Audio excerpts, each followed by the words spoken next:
Morning, Mike. How you doing? Good, Ryan. How are you? Good, good. I'm excited. You and I have gotten to know each other over the last couple months, and we had a mutual friend, Rob Gales. Nice little shout out to him that introduced us and said, "You two have to meet," and he was right. Right from the very conversation, the very first phone call, I was really excited because you and I have a lot of parallel parts of our journey and our stories at our age with the companies that we've been involved in. But for the listeners that have not gotten that exposure to you so far, let's kind of go back and let's give them a little bit of a backdrop of, where were you when you decided to jump in? Was it accidental, or did you decide to become an entrepreneur? And then what was the business that you're in? Yeah, I've always been very entrepreneurial at heart.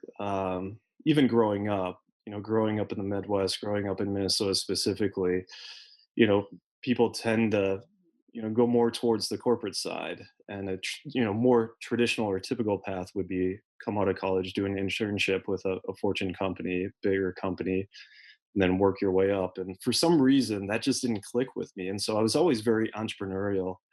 And so going through college, I was trying to, as a marketing major, I was trying to build up additional skill sets, but also pay my way through school, find additional revenue streams. So I taught myself engineering at the time, and then eventually taught myself more digital marketing aspects.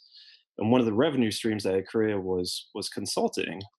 So that was kind of my initial entrepreneurial path while I was working several other jobs, kind of paying my way through school. Spent some time in an analytics firm as well. And so if you take kind of the marketing, the technology, the analytics, and you put it together, emerging out of college, I founded a company called Spyder Trap, which was definitely more geared towards digital marketing at the time, but then really started to morph as we grew into more of a technology company, really focused on the digital marketing aspects, but also larger scale engineering projects as well, design and engineering. So we worked closely, with a lot of bigger clients as we grew. We developed in the healthcare space, bootstrapped it initially, and then grew it over time in the Twin Cities, and then eventually sold it to a company called Bright Health, May of 2017. So it's so interesting, like, because I've interviewed and I know a lot of people that kind of started in the marketing and online space. And why did you start consulting versus, like, cranking out a bunch of websites? I know a lot of people that guy, because a lot of those industries converge, and we can probably get into that. But a lot of people are cranking out websites and making a bunch of money versus consulting first, and they had to get, there's kind of a convergence that happened between the two. How did that stuff jump in front of you?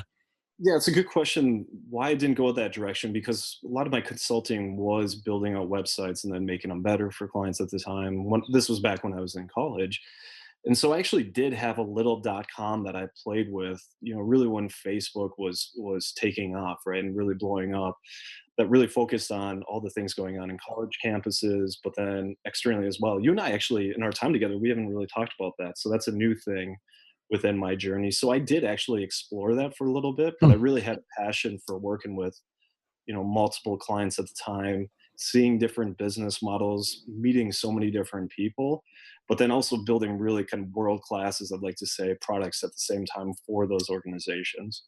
So what do you mean by products? I mean, was it because, the digital marketing these days is even different, than the 10, 15 years ago when you started? Was it actual software stuff for their website, e-commerce stuff, or was it, like actual client conversions and SEO stuff? So it was both. So we really started on the digital marketing side of things. So SEO, sponsored search, email, CRM type work. But then that grew very quickly, especially with some of our larger scale clients, into developing new applications, extensions of their website, e-com, um, and then eventually, of course, grew into more and more mobile work as well. So, I mean, that huge spectrum of stuff must have been tough to manage. Is like, how, what were some of the major milestones as you were growing the company, and did the business model change? And, were you intending to go any direction? Because I know you and I have talked about how your business model had evolved, but, what were some of the reasons that you guys started to evolve and pivot, and like, how are you handling all those different services? Yeah, what's interesting is when you looked at the quote unquote agency landscape in the Twin Cities, what we actually did was pretty tight. It was really two pillars. It was the design and engineering, and then it was really the digital marketing arm. That was it. So we didn't do branding. We weren't going to be your PR firm, right? So we were actually, very true to our DNA and who we were. And believe it or not, that was actually a big point of differentiation. The model was actually kind of interesting. So I started it in 2008, which everybody tells me is a horrible time to start. But to your point around kind of the service model versus going, building my own websites or having my own e-com websites, things like that, is it was actually interesting because of the economy. We had a couple of different factors going on. We had, these bigger corporations trying to find more nimble, cost effective, but yet high quality partners. At the same time, unfortunately, there was so many layoffs and exoduses that we had a large pool of talent as well. Yeah. So, we really prided ourselves on, not outsourcing really much work at all over the course of 10 years. But we always had, especially early on when we were bootstrapping things and getting things going, and for the record, we bootstrapped it all the way through. We didn't actually take investment. But early on, when capital was really tight, we did have resources that we could pull together to form a team really really quickly. So that's another aspect of how our model changed from kind of a distributed outsource model to really insourcing everything very quickly and then growing from there, taking advantage of a lot of headwinds traditionally people would see as headwinds from an economy standpoint. Well, and how difficult, what were some of the pain points that you had of bringing in new projects, bringing in staff? It's always the chicken or the egg, and then being able to cash flow those projects in a way that you didn't have to, have any kind of capital to, to level that off. And then how did that impact where you were going? Yeah, what's interesting is, I was young at the time. I was just out of college, working with a lot of Fortune companies and in an advisory consultant role. So, very quickly on had to try to build the reputation of the organization, of course, of myself as well. Because in this space, reputation is absolutely everything, and there's very little room to recover from any kind of major issue, if you will. So that was a big hurdle that I had to overcome quickly. The nice thing about building a service model is there's some cash necessary. It's not easily scalable, but it's pretty low barrier to entry. So I didn't need to go out and raise $50 million. I was able to partner with other firms in the Twin Cities, utilize their office space, and then scale to the point where we had our own office because we were getting additional clients and our own clients. But a big thing for me was building the relationships, and I know that that's always a challenge for a lot of organizations. So naturally, I just developed the ability, and I guess kind of the strength to be able to go and meet a lot of different folks, identify sort of their business problems or their issues, then come up with a strategy to solve them. So yeah, there was just a lot, especially in hindsight when you look back. There was a lot of just pure hustle, kind of brute force versus pure strategy. And then as we grew, the strategy and the model had to take shape. Well, and so it's interesting because you hit on a couple of things where low barriers to entry because you're doing project based work and it's a reputation and it's service delivery. But how, as you're bringing those clients on and you're managing, building the team and building the reputation and cash flowing it, did you? Because how did that? How did you use those funds to build? Because you ended up building out recurring revenue, didn't you? Because you and I have talked about that. And how did that? How did you decide what route you're going to go and how you're going to do that? And the second part of that question, Mike, is did you do that for enterprise value reasons, or did you do that because it was too much of a pain in the ass to manage the projects and the cash flow? Yeah, so we developed that model pretty quickly. When I was going through college, I worked on the client side for a while and just saw the retainer based recurring revenue side just being a beautiful thing. It was also great for me as a client because I knew what I was paying, and then we had a plan schedule for KPIs that we were trying to hit. We planned the work accordingly, and so kind of bridging the gap, that was a really quick aspect of our model, and the model actually worked really nice because tying some of your questions all together, we had a lot of groups that would want us to build a website or a product. And like I said, they got larger and larger scale builds as we went along. But then also too, it was great because we could do the marketing aspects again, all within the realm of our digital efforts. And so it did help us from a valuation standpoint. We could predict revenue. You're absolutely correct on that as well. But it became a natural progression of our project base and allowed us, a big part of what we did was actually build long-term relationships with our clients. So we had retainers that lasted, 6, 7, 8 years out of the 10 years that we were around.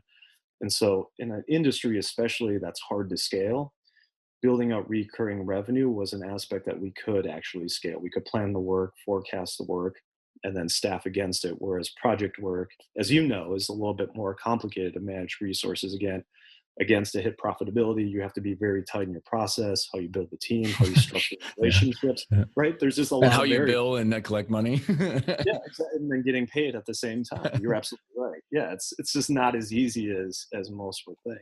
Was there any like, so you said you were on the client side at one point. What, where did you get the idea and how did you come up with the pricing? Because I'm just, so many people say that they can't build up recurring revenue, and you're in old industry is huge. I mean, there's a lot of people that still just do project based and they never ended up doing it. So, how did you get to that point, you know, and where did you get the ideas? And then how did you price it? Yeah, so when I was in college and I was studying both partners that we were working with, and then just looking at the general landscape, I really saw an opportunity to be more nimble, to do things slightly different. And I had good relationships, so check that box. Managing value, which will lead to the second part of your question, was always something that I struggled with seeing, and I know a lot of people on the client side will struggle with seeing value at times with the partners that they work with, not just in kind of the technology or the service industry. And so building a company that was really based off of relationships, responsiveness, and results, that was kind of the 3 R's that I try to program the organization around, was really, I think, key to our success. And what's interesting, sadly, there's so many people out there doing this type of work. And a lot of people have honestly a lot of bad experiences as well. So if you stay true to those 3 R's, you can really start to define where I'm going next, which is the value of what you bring to the table. And hopefully you can put a price tag on that. The hard part is, like any organization, you probably face this too, one, and maybe it's our Midwestern values, right? But it's hard to put a price tag on what you actually do and ask for money, right? Yeah. It's hard to do that. So I think, you know, there was obviously times throughout, almost a decade where I'm sure people didn't feel like we brought enough value. There was other times where, we were working a lot on the coasts, on both coasts. So we were told many times, you guys are 3 times cheaper than what we would traditionally pay. Do you know that? And like, well, that's a great relationship, right? Going back to the first saying that, we completely understand. Let's just add it to the value of what we're doing, right? Hmm. Right. Put that in the plus column. So I think for us, what was nice was I had a great CFO as well that was able to track profitability. So we actually developed some of our own in-house tools using it into a product, and we had some great team members that actually built that out, turned it into some IP for us, where we were able to track profitability on every single project, track profitability on employees, forecast, to your point earlier and your question earlier, forecast incoming work, where are we at capacity wise, where are we at financially, tie all those things together so that we could see, hey, our pricing is perfectly aligned. But we also, of course, did kind of the third party research as well.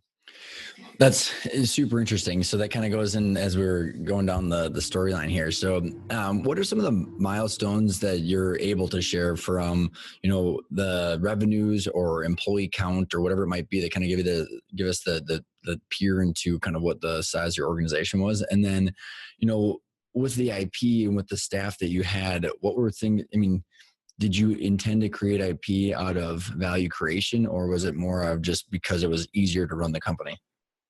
So kind of a two-part question. So let me start with the second question first. Building this IP was really meant to more efficiently and effectively run the company, sort of the direction that you're heading. And there's a lot of things to sort of unpack in that, from keeping people sane. We try to, which, help reduce hopefully turnover as well, because it was always hard to find talent, right? Technology Hmm. talent they're generally just not waiting on the street for you to pick up the phone and call them. But it also helped make us run a really smart business financially. And I guess the last point that I would say is all that came together hopefully to produce value for the client. So, we use off the shelf tools in the past, kind of project management software, if you will, things like that, but then ultimately ended up building our own custom solution that really met the needs of what we were trying to do, which is always an interesting project, to turn your focus inward versus a lot of the work that we do is externally, of course, with Hmm. the milestones that we hit.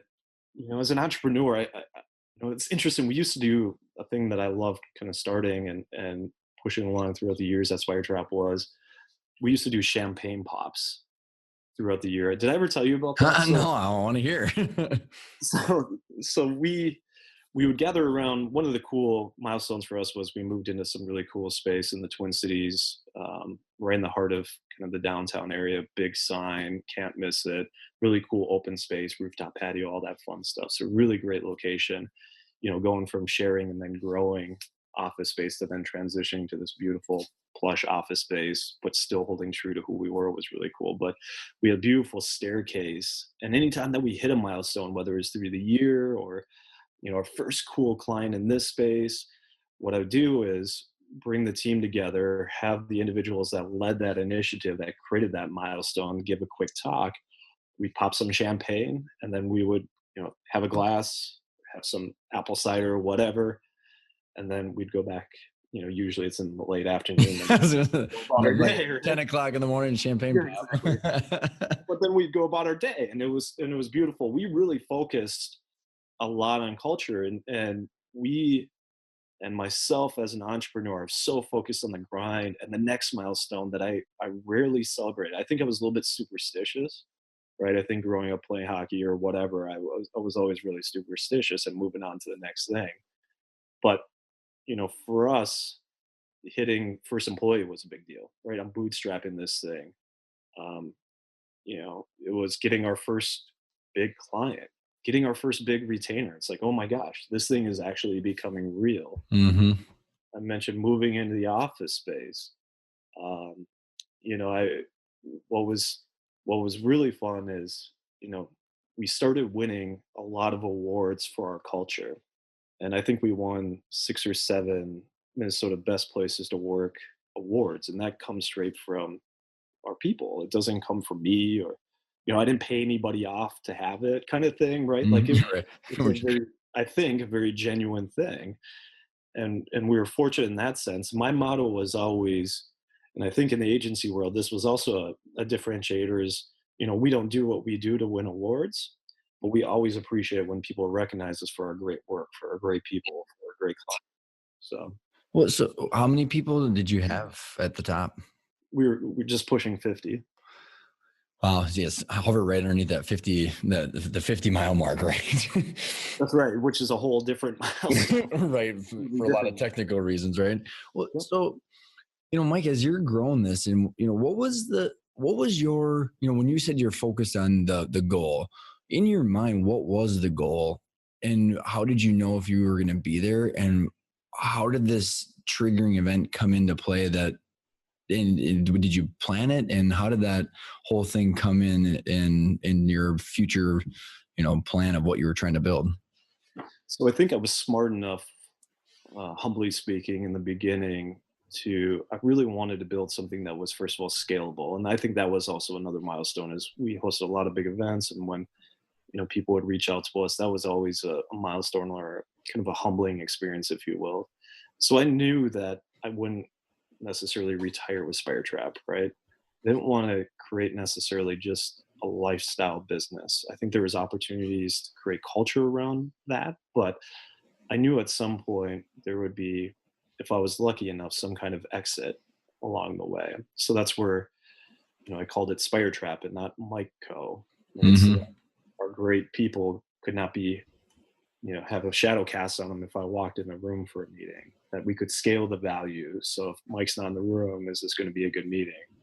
So we really tried to scale we hired a great account service team and really made the focus of the company the people versus a person. Did you so I'm curious because I think scaling and growing is fun as heck. And first of all, there's a lot of good reasons to do, especially if you're like an efficiency nut, which I think you are as well. As like it just is fun to build a well-oiled machine and to continue growing. Right. And did and knowing it's like I think a lot of people I've heard Mike were like I'm going to grow a great company that's scalable and someone will want to buy it someday, and that's kind of the way they approach it versus a very intentional situation.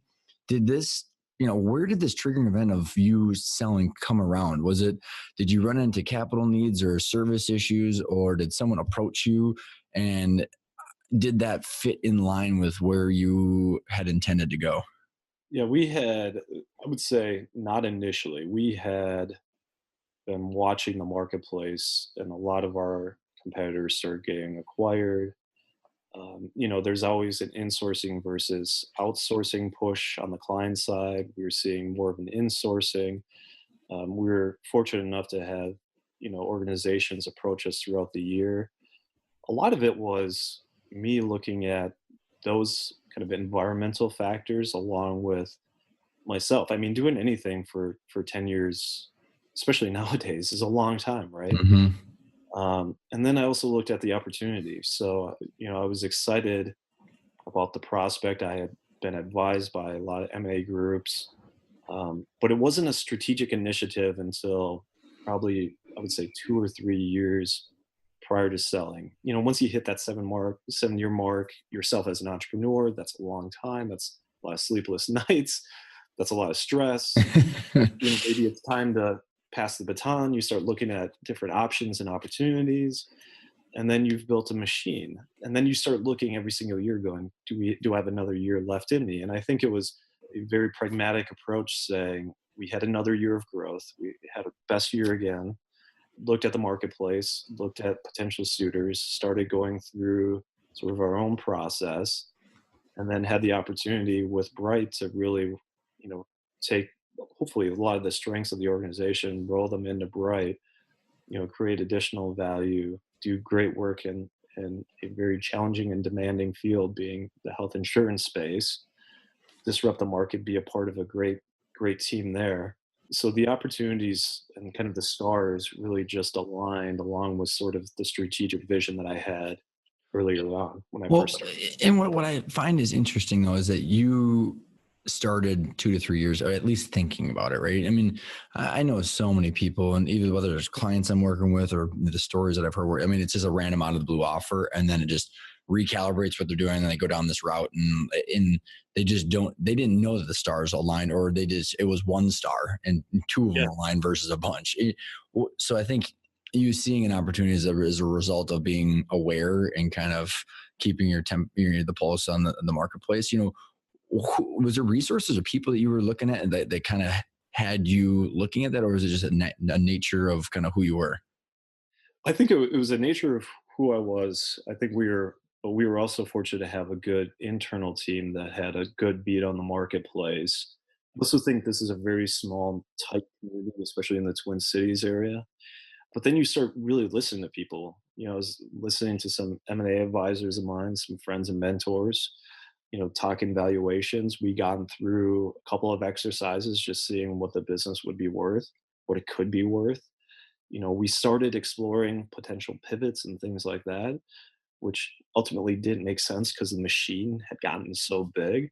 What were some of the sorry to interrupt, but what was some of the ahas that you might have had with evaluations? Like, was it how companies were valued and how things like the IP that was built for original, like, efficiencies is now potentially worth something? So what was some of the reconciliations you had in your mind of what value meant?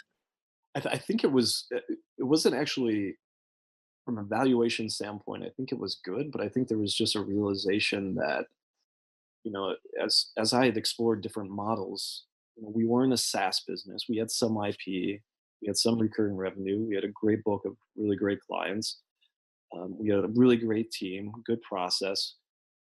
But the business itself, service businesses, a lot are hard to make margin on, which again is a lot of the things that we just talked about. We were really smart about that. but they don't tend to be high valued organizations. Some are, but not a lot of them. And that was a harsh realization for me, which is again one of the things I think that excited me about Bright was, really hyper growth, great organization, highly scalable organization. There was a lot of the key learnings that, and a lot of the things that I struggled with over the years trying to scale and build Spyder Trap, they inherently had within the product, within sort of their marketplace. I would say that there was a lot of other learnings too about myself. As an entrepreneur, I had to take a hard look in the mirror and say, the value of this company and our people, if I keep pushing myself or if we make too drastic of a pivot, that is also going to create other challenges and for our clients as well. Um, Go ahead. Were you going to say something? No, no, I think it's interesting because it's how hard do you pivot, and should you continue being in this business, or should you continue and in some other, because I see a lot of people are my old industry. I mean, and they're like, you're told to be in this other part of the industry, and so then you start redoing your business model, and you should have just maybe stayed in your own lane and then had a different kind of perception of where that's going to take you.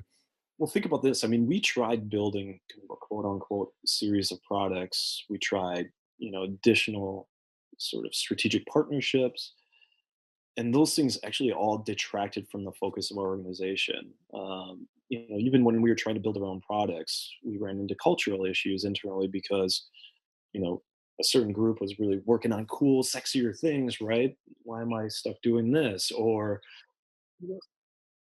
so it became very much a distraction to us. But to your point about when we were really humming along, we were really staying true. Just like I said, we really done a good job at, despite trying different things along the way, which I actually don't think is wrong. But we tried other things, and we try to be strategic about it, knowing that we would have backstops, or knowing that whatever we did wouldn't kill us as an organization, but it definitely would hurt us, right? So take a step back. So I mean, that was a key learning for us is, if we're going to actually scale, Ryan, like we got to go raise some capital, Hmm. or we got to, because for us, we built out a great sales team, but you would really have to ratchet that up. You would have to start looking across the country deeper, and we were, but even deeper, looking internationally, right? Looking at bigger size, more complicated deals, and that would have taken a lot of horsepower to pull off. So how did, when all the stars aligned for Bright, how did you come across them? And, I think you had mentioned in a previous conversation that, typically a lot of people will roll into another agency, which affects like how you get your money, what the upside is, why you want to do it, versus a very interesting purchaser like Bright. What were the things that you saw that made that situation appealing to you? Yeah, so I knew one of their co-founders well throughout the years leading up to that. Really respected the work that he had done building large scale organizations, his leadership style, and the teams that he's been able to put together. And so we had been friends, we had been colleagues in the past, and Bright actually was a client of Spire Trap initially through that relationship, really working with them as they're standing up the business basically from scratch. So when we first got engaged with them, they had essentially a brand and had were working on just closing their Series A, which is a huge monumental Series A. So obviously, off to a great start, doing a lot of really great things, and all the things I just spoke to, I think it started to manifest. And so there was a lot of excitement for me. We were doing a lot of great work with them. And we were actually already looking at, hey, um, how do we expand this relationship beyond just what we're doing here? So it was a delicate yet, I think, natural conversation, if you will, where it's like, hey, how do we expand our relationship? Oh, by the way, we also have this other process that we're looking at potentially exiting. It was kind of a delicate conversation where Right. it When do you bring it up? Right. right. And how do you bring it up? Because you could lose. They were a great client of ours. You risk losing them, but at the same time, I wasn't.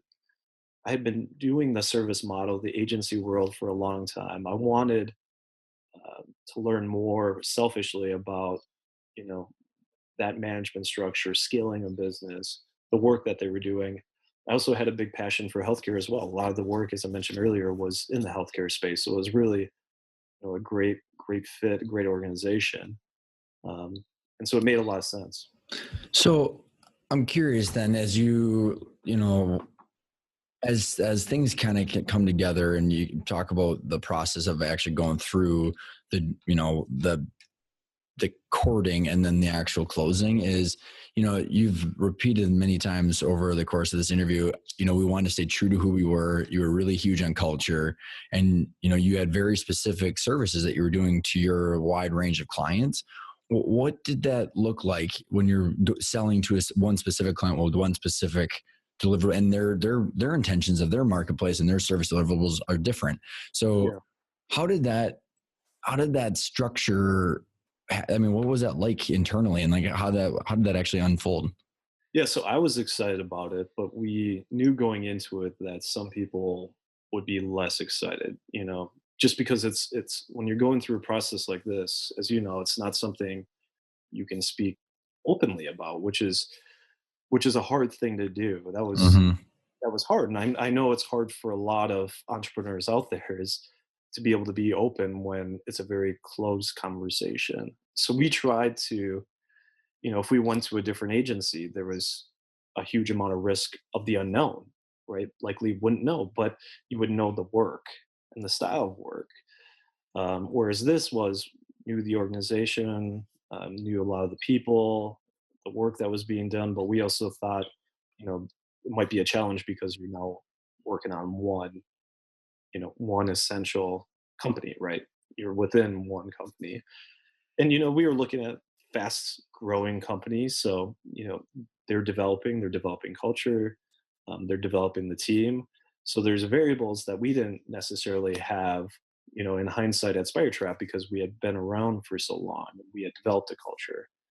How did that impact the value of the business when, like, because you know there's a lot of different situation here. Some context of my question is that, like, I hear a lot of the stories of a client buying the service provider because it makes sense, because they can scale and they can use the talent and the services or the IP or whatever it might be on their account, and it just financially makes sense because they can make a return on the investment over the course of 3 to 6 years because of the nature of them not having to spend that money anymore. How did that impact the value of the company, or how you structured that? And how did they look at the value differently? And then, as in, like, what do they do with your clients, right? So, like, I'm just making, like, if you have 100 clients and now you're just down to one, Yeah. that cash flow, what did they do with that? I mean, did you guys keep it? How did the whole thing, Yeah. does my question make sense? Yeah, it does. I think the value for Bright, from my perspective, was a couple of things. One, a lot of what they're doing, and you can read about it, is about speed to market.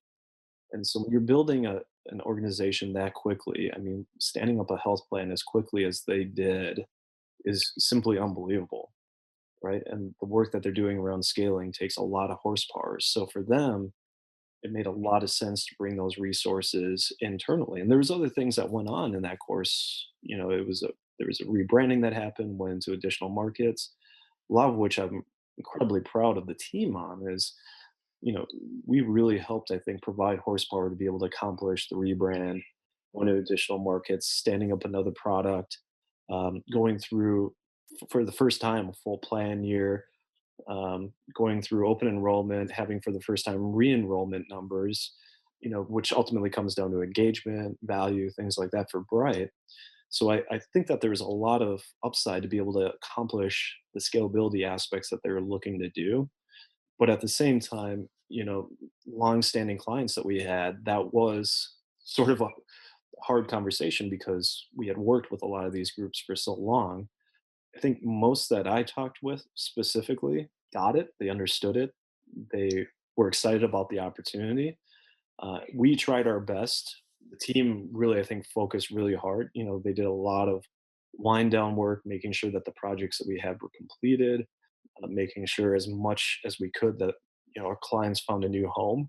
But that was something that was I didn't think about maybe as much would be the challenges of transitioning clients. And I think final thought was kind of a key learning for me is thinking about how hard it is to start a business, right? Like guys like you and I we know what it takes to start a business. Like, oh my gosh, this is a ton of work. Who would have thought that, winding down a business as it's being rolled up would be so much work at the same time, and it absolutely is. So you did actually then wind down all your other clients besides, right? Yeah. Yep. Wow. So yeah, I mean, and maybe you can speak a little bit like on the emotional aspects of, because winding down is one thing, right? It's the technical ways of winding down, which you could very robotically explain how to do that. But you know, when you think about all the work that you went into building the business and keeping those Yeah. clients and your reputation, what what was that like going through that? Yeah, it's a roller coaster of emotions because you're so excited because as an entrepreneur, you cross the finish line, right? And you cross it into a great organization. It's a great deal. Um, at the same time, though, your brand really doesn't exist. It doesn't live on, which was something I did give some thought to, but maybe not enough of. Is how would I feel if a company that I had just lived, for the last 10 years no longer existed? Because right, your identity is very much wrapped in the work that you do in this company that you build. Everywhere you go, people would ask you, "How's work going? How's Spyder Trap? Any new client?" You know what I mean? It was kind of really tied to who you are. So I'll say, especially now, no longer being upright, that's been something during this time off that I've really have given a lot of thought to, and it's been challenging. And that was emotional aspect that I don't know. Maybe you read it in textbooks in business school. I didn't. No, yeah, Maybe. they don't have any of that stuff out there. It's like, it's so bizarre. I mean, like, I mean, they turned my old building into a church. So like there's like stained glass windows on it, and they've got have a lot of prayers that got rid of the cursing and the Right, that exactly. went on inside the, and it Blessed just, day one kind of thing. Cleanse it. yeah, right. But it was just like that alone, like when they take down the sign and stuff like that of the building, where it's like it's a bizarre feeling. But the one thing that I did have that was slightly different is all of my clients stayed, because that was why that was why our purchaser bought us, was for our clients. So I couldn't. I mean, were you involved? I mean, that would have been even harder, having to essentially talk to your clients about through that. I mean, how did you go through that? Yeah, I think the first step was we always we're very transparent and open and honest with our clients, which everybody should be, right? But it's Mhm. not always the case, and so I think I think they were excited for us. There was a lot of questions around, what does this mean? We tried to work through that, tried to give them good options. So I think what we had spent a good amount of time on was trying to come up with a true game plan for managing to the best possible outcomes given the transition that we were facing. And overall, I think that went really well. I mean, we stayed true to everything that we felt like was promised and contractually obligated to complete as well. How did your culture change then? Is I just think about, like with we had a service based business too, right? So I mean, you have tons and tons of customers with dynamic, so your employees get to experience different things all day long, and so I can only imagine the challenge that internally what that had with certain employees, where they're just talking about one thing all day long now. I mean, did how did that change the dynamics of the culture fit? Well, I think post acquisition. Yeah, yeah. Well, I think for us, a key takeaway was because of the wind down work and the amount of work necessary. I think as we reflected, it would have been ideal to, I think, accelerate some of that. And I think that would be a key physical and emotional takeaway, just because, you got one company that's going very quickly and scaling. Meanwhile, you're trying to be very diligent and thoughtful and, again, pragmatic about how you're managing another book of business as it eventually winds down. Hmm. So that just created a lot of dynamics and additional challenges that, and again, in hindsight, you just had to had to spend way more time on than I think anybody Well, it's else. bizarre. I mean, I can only imagine for all you and your employees. I mean, you're essentially like grieving, and you've got this process that you have to go to, like, put something to bed while you're trying to, like, I'm assuming all these other people are scaling, just raised millions of dollars with a Series A. I mean, like, those two dynamics alone just got to be tough. Yeah, and there was a lot of excitement, right? New team. We were working with the other part of the team was in Austin, Texas. So you know, people were spending time down there. It's there. There was just a lot, um, and so I think I definitely think that there was a lot of growth that happened with a lot of individuals. I think myself included, a lot of learnings along the way. But I think that that's what for individuals that have gone through the sales process, it is so invaluable because you see pros and cons of deal structure, right? You get this better than anybody. You see the emotional side. You know what to think about before it gets there, right? It's like anything else. So that experience for me was absolutely invaluable as I look to kind of gear up towards the next thing. So, yeah, and what are some of the things that the other side that you would think about, and you and I have talked about this as in, like, there's a specific reason that people buy companies, right? A purchaser will buy a company for a lot of reasons, and there's just two sides of an equation, and they're all good people, but everybody just have different intentions and different KPIs and reasons to grow and deploy their capital, but you don't realize until after the fact what all those different things are, and you don't realize how those different deal structures or different things would impact you. Is there certain, like, variables or key points that you realize now are important to explore that you wouldn't have, or you had no idea before? I think that there's when I was running Spyder Trap, trying to isolate variables. So, things like earnouts, trying to understand, potential ups and downs and implications, what you can control, can't control. You know, what is your legacy going to be? Do you still want to drive by your sign or your building? Do you want to stay involved in the organization, and for how long? Right? Are you going to retire with that organization? There's a lot of thought that goes on to the people and the culture, and trying to get that as good of a match as possible, or have other offsetting variables, right? So if there's a difference in culture, the work, or whatever, having offsetting variables. I But think just define what you mean by offset and variables, because I think I've got an idea, but, like, what do you mean specifically? Well, for us, I kind of spoke to it earlier, is, we understood the grind of kind of the agency world, and, the pressure of the client world as well, and that clients would have. And so we really try to offset with as many things as possible that still made financial and just general sense. So everything from the space to bonus structures, things like that. So I think we understood the good and the bad and the ugly of our organization, and then try Hmm. to offset things or hire against that, or have a recruiting slash hiring, structure to really offset what we saw as challenges. And I think for any organization, especially just generally speaking with any acquisition, thinking through you know, if retention or anything is a key initiative, how do you hedge to the downside? And I think just generally speaking, even with a technology play, or, taking something to a new market, right? You always need a hedge for that downside potential. And, I think thinking through that in advance is key. Well, yeah, and I think it's interesting how you put that too, and it's also about being able to understand what variables are correlated, so that way we got a lawnmower here. That's awesome. um, so it's about. Are you cutting the grass while we're having this Yeah, conversation? right. Yeah, multitasking.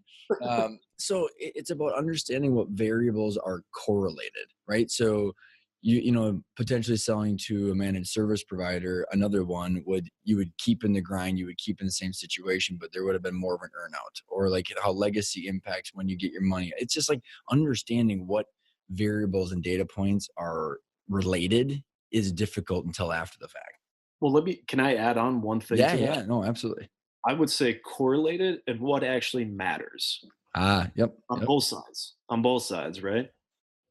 Well, and what are some of the things that you realize were you realized what mattered and then that were correlated that you might not have known? Well, I think we talked a little bit about some of the correlation. I think I'm still thinking about, reflecting on what matters, because I think, for us, um, what mattered was so ingrained for such a long time that myself personally, I should have spent more time on just generally what mattered. And I don't think that that's necessarily a bad thing. I think, when deal structures come together, there's a lot of variables.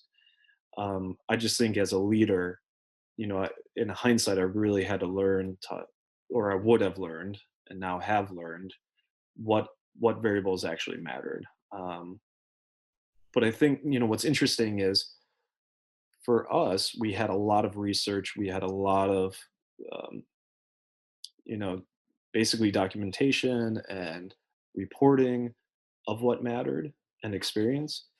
And I think that just that key learning of missing or not understanding the correlation, I think was something to think more about. Well, and it's tough. A lot of people don't know that until after the fact. When they have come out the other side and they realize actually what the lens on the other side looks, and it's difficult because they all are intertwined, and that's why I think having more options to and more of a time to process it is important because you won't know until after the fact. Right. Yep, that's exactly right. And that I think is a challenge in of itself, is that you really don't know all of the variables, and sometimes you don't know what matters until you actually get there. So I think that's where, trying to do as much planning up front, I think, is key to minimizing that. So as you've been, into the second part of this, what have you realized, and how have you gone through identifying what matters to you now? Now that you're looking at, you've taken some time off, and you know, what's been some of the big takeaways as you've reflected and looking forward? Well, I think to me, what matters, building a company, being an entrepreneur, and then going into hyper growth, I expanded my personal life, my family as well. And so I think, having this time off to re-engage with, my young family, and really enjoy that time, I think has been priority number one for me. And that's been a key learning as I go forward, is to, have a better sense of, I was always taught, a great mentor of mine taught me, it's not about balance, about integration. And I think that that's a key learning. I think just reflecting on my passions and my skill sets, because I was doing something for so long, and I was running Spyder Trap, I really am enjoying this time to be able to re-engage with folks, to meet with folks, meet people like yourself, right? Spend time having these types of conversations, which I think are a lot of fun. I often get asked, "I thought you were taking time off." I'm like, "This is too much fun. Like, how could, like, this is just too much fun." What does So integration mean for you? I don't know. I'm figuring that out right now. I don't. People ask me what are my hobbies. I'm like, well, I recently dusted off my golf clubs, like literally dusted off my golf clubs. But what it's supposed to mean, what I'm aiming towards, is that throughout your life, I truly believe that the percentages can and should change, whether it's family, work, travel, hobbies, religion, whatever the spectrum of your life encompasses. But you fill those buckets, you take time, you set aside, you pre plan vacations, right? You shut off your phone, you have a career that's very engaging, that's very fulfilling, right? Like, that's ultimately what we're all striving for. Again, easier said than done. But I think a big learning for me, honestly, Ryan, was that it's not balance. It's not one or the other. You really got Mm. to find a way to encompass these other things in your life. Well, I think that's huge too, and I think the ability to find that correct integration afterwards is tough, and also rewarding. And did you i- did you find it, or like did you know that ahead of time? Because I think what I've found from a lot of people I interview, or even myself, is I had it completely integrated, and it was a shitload of fun. And then I didn't realize that it was completely integrated, and my whole world got thrown out of whack. And then and then I didn't know my new integration and the way it should be. Yeah, that's really honest, and I had a lot of that. When I was first getting going, it was easier, in some aspects, because life. believe it or not, was as simple, right? Coming out of college than it likely will ever be. It seems complicated at the time, right? But it was really a great time to start a company because you could be so selfish, right? You could be so selfish and just use, strategy and brute force to build it. But as life goes on, there's other variables or other things that go on that you need to spend time to think about. And I think the stress, by the time you get married and children and all these other things happen, um, the machine is so large that it's if you're fortunate enough to have scaled and maybe have somebody take it over or create a different strategy, it can be less stressful. But I think for a lot of small companies like we were, it became more stressful because the burn rate's larger, right? Your Hmm. machine that you just built becomes more complex in itself. So it's more time consuming in a lot of different ways, even if it's just mentally. So for me, it was a challenge because even if I was there physically, I would still be, mentally, maybe not in my personal life or other areas as well. So I think I went through probably a progression similar to you where I thought I was being a superhero and doing all these things when really it was a harsh realization to realize, great, work is going well, but other things are suffering because of it. Well, and I think that's one, I very well said, but it's also, what I struggled with was like, all the people that you work with. And like, like, I had the correct amount of leadership in my life. I had the correct amount of decision making and strategic planning and execution. And all of those perfect amounts of all those different things that I really enjoyed disappeared after I sold the business or we sold the business. And it was like, it just, that environment disappeared. Yeah, I think I get that. I think I went through different stages of that when I was growing the business, and then when you sell, you see different sides of people and yourself, and other things that happen. And then, when you're in kind of this period like I am, where you're just kind of taking some time, understanding who's there, great, a lot of fortunate supporters, things like that. But I think, key learning for me for that aspect was trying to create business karma over time, trying to do right for people, do right for the community, things like that. But again, some of that is easier said than done because you're moving so fast and you're so focused on running the business. Um, Hmm.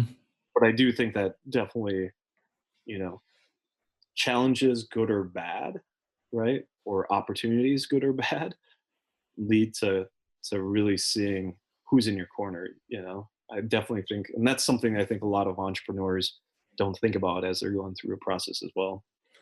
Yeah, no, I agree with that. And just, for the listeners, what did you intend to stay with Bright? And did you, now that you're not there, what is on the next step for you? What does the life after look like for you?